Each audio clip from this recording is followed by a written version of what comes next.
যুবতীদের কর্মসংস্থানের সুযোগ সৃষ্টি করতে হবে। বেকার যুবক যুবতীদের কর্মসংস্থানের সুযোগ সৃষ্টি করতে হবে।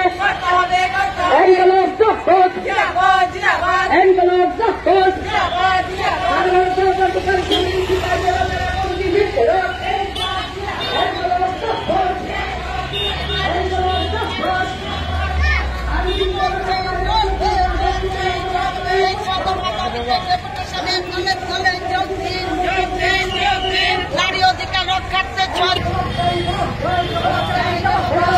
যুবতীদের কর্মসংস্থানের সুযোগ সৃষ্টি করতে হবে।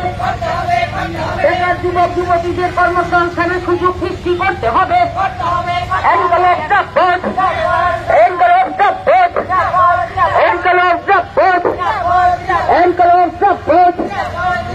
গণতান্ত্রিক নারী সমিতি সিপাহী জেলা কমিটি